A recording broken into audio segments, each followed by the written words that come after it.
Heat exhaustion. Just sleep it off. My husband coldly declared to me, 9 months pregnant, as he forbade me from using the air conditioner in the scorching summer heat. I collapsed in our 105 degrees Fahrenheit room, unable to even stand up or drink water, my consciousness fading away. Then he left for a vacation. 3 days later, when my husband returned from his enjoyable trip, he found our home in a miserable state, filled with the stench of decay. But that was just the beginning of the hell he was about to experience. I married Niall, my husband 5 years my senior, when I was 28. About a year later, I discovered I was pregnant, something we'd been hoping for.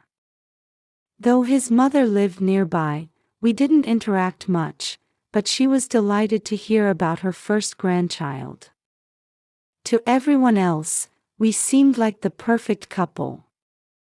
But even in our happy life, I had a worry. My husband was incredibly stingy. When we were dating, Niall seemed kind and understanding. I fell in love with that man and decided to marry him, but once we started living together, his personality completely changed. Casey, the electric bill is $5 higher this month. And the grocery and household expenses are up from last month too. You're being too extravagant. What? That's just a normal fluctuation, isn't it? Everything's getting more expensive lately, we can't help it. Then use your head and find ways to economize. You're a housewife, aren't you? You're useless. Every month, my husband would meticulously check our expenses, and if he felt anything was even slightly higher, he'd invariably berate me. If I wanted something, I couldn't just buy it without Niall scolding me, so I had to check with him first. And most of the time, he'd dismiss it, saying I didn't need such things. I was starting to feel suffocated in this marriage, feeling like I was under constant surveillance. When I found out I was pregnant, I felt joy but also a twinge of anxiety. Still, I thought surely he'd change once the baby was born. I used to work full-time at a large corporation. But as soon as I found out I was pregnant, I started experiencing severe morning sickness. The doctor diagnosed it as hyperemesis gravidarum and advised me to take a leave of absence until my condition improved. That night, I told my husband what the obstetrician had said. Niall frowned. What? Absolutely not. But I can't work in this condition with all the nausea. If you take leave, that means no salary, right? That's a problem. I couldn't believe what I was hearing. He was more worried about the salary than my health. But my body was screaming for rest, so I had to convince Niall somehow. The morning sickness should only last another month or two, and HR said I could get sickness benefits, so we'll manage. No, it'll still be less than if you worked normally. No way. He refused to budge and shut himself in the bedroom before the conversation was even over. After much deliberation, I decided to ask my workplace for permission to work from home. For the next 2 months, until my condition stabilized, I struggled through work at home, fighting waves of nausea every day. My husband didn't say anything about this since my salary remained the same. It felt so unfair. There was a reason I felt this way.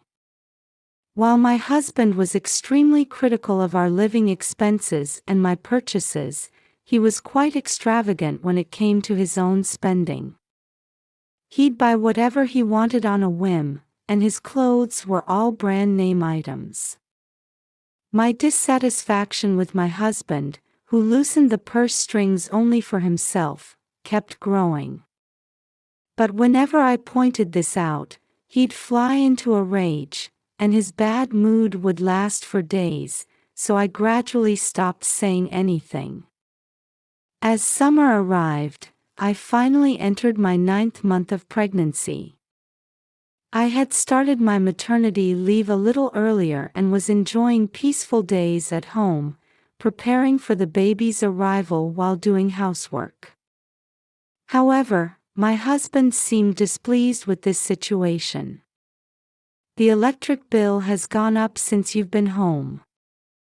While he hadn't said anything when I was working from home and receiving my full salary, my maternity leave income was about 80% of my usual pay. This seemed to irk him. "Well, that can't be helped. It's hot, so we need the air conditioner this time of year." "No, we managed without the AC during the day before. Don't use it until I get home." "What? That's impossible in the middle of summer." I naturally objected, but he wouldn't budge. From that day on, I had to endure the summer heat without air conditioning. I considered secretly using the AC when my husband wasn't home, but he'd check the electric bill at the end of the month and find out, so that wasn't an option. My body temperature was already higher than usual due to being 9 months pregnant. After about a week, I collapsed with symptoms of heat exhaustion, nausea and dizziness. When my husband came home, I explained the situation. "Just sleep it off. That's impossible in this hot room. I'm worried about the baby too. Can you take me to the hospital tomorrow?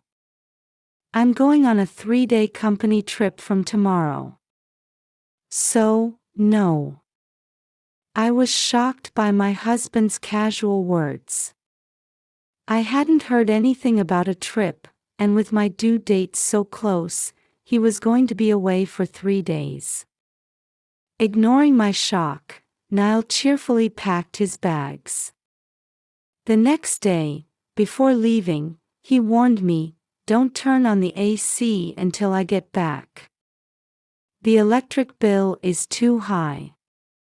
And don't you dare go to the hospital. It'll get better on its own." To prevent me from going to the hospital, he took my smartphone and placed it out of my reach before leaving. After Niall left, my condition only worsened. Eventually, I couldn't even get up or drink water. This isn't just dangerous for me, but for the baby too. I lay there, helpless and despairing in a room that had reached 105 degrees Fahrenheit. Suddenly, I noticed the intercom was ringing.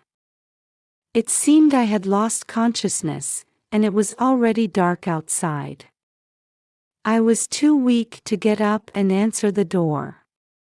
But the intercom kept ringing persistently.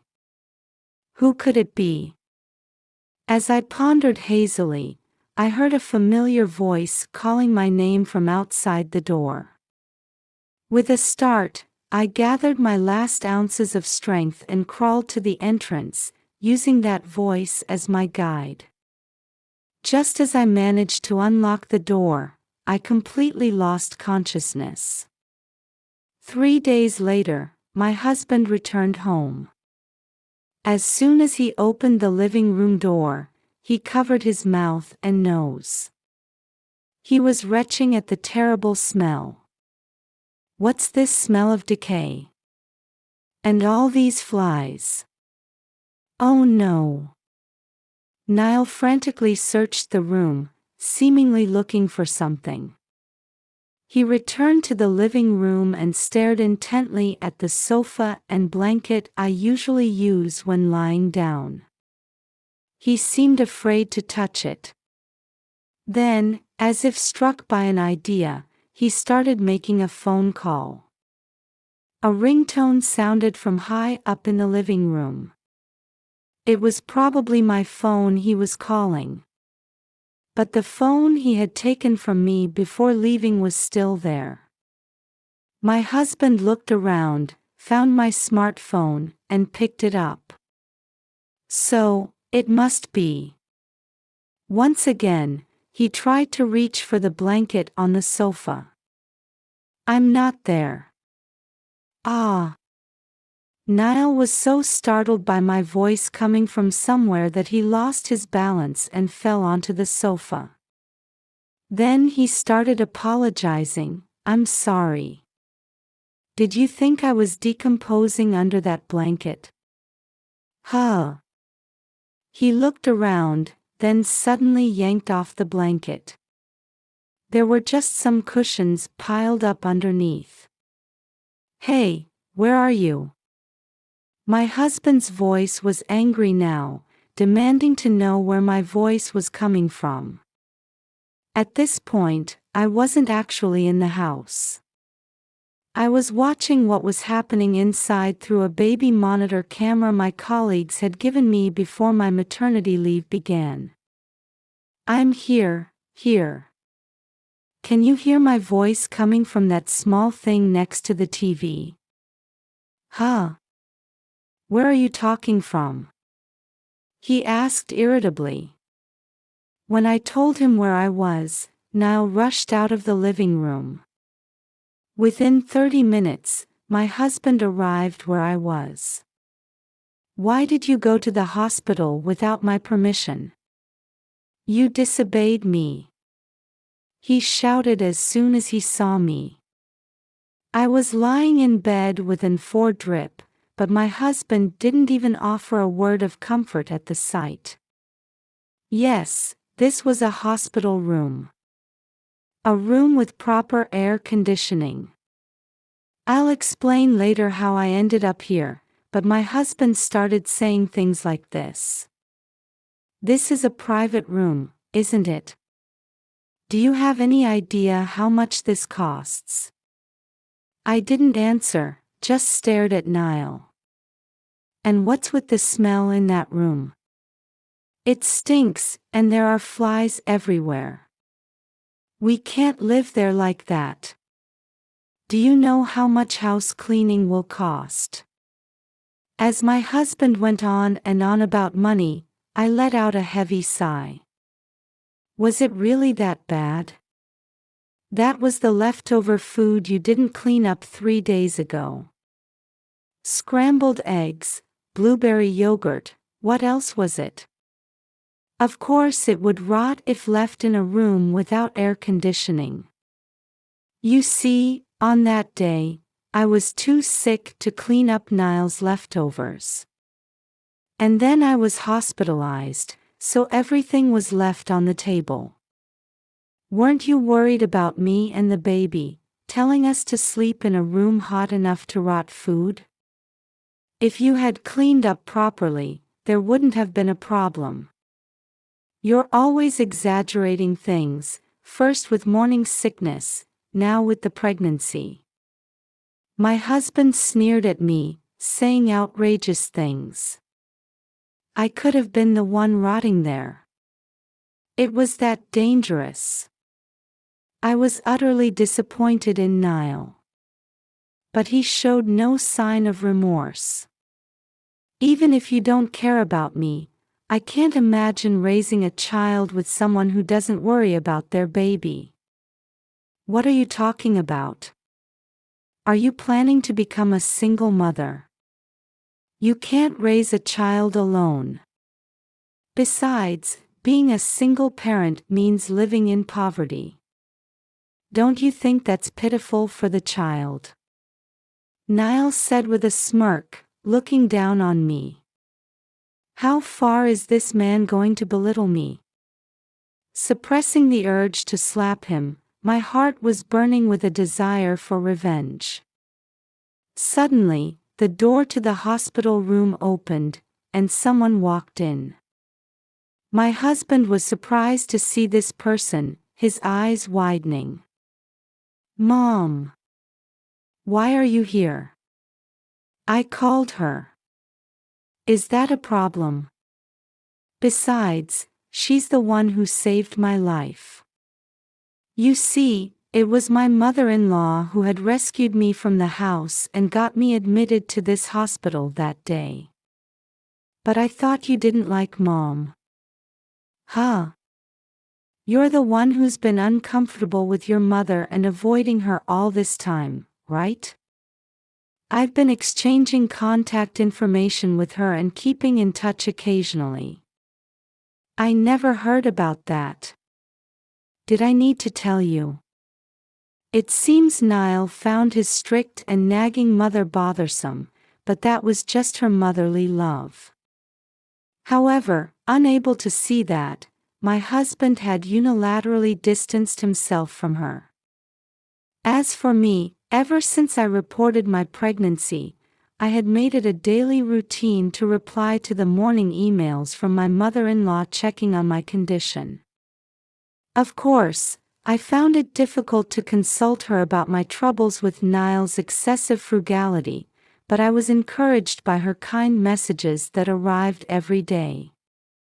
On the day my husband left for his trip and took away my smartphone, I couldn't reply to my mother-in-law's email. The sudden break in our daily habit must have worried her. Concerned, she came to check on me just in case, and that's how I was discovered and rescued. It was her who had been persistently ringing the doorbell and calling out to me in my fading consciousness. Casey was in a life-threatening situation if she had stayed at home. That's an exaggeration. You almost lost your wife and child, and you're still saying such nonsense. My mother-in-law, who had heard everything from the hallway, scolded Niall. My husband backed away, intimidated by his mother's intensity. "Don't interfere in our marriage." Even so, my husband retorted while trying to forcibly grab my arm and get me out of the bed, intending to discharge me and leave this place quickly. I shook off his hand. "I'm divorcing you. As a father's responsibility, you'll pay child support properly." "Well, I might agree to a divorce, but I won't pay any money." My husband shouted, his face red with anger, spittle flying. From there, neither of us would back down, and the conversation reached an impasse. That's when my mother-in-law pulled out a piece of paper.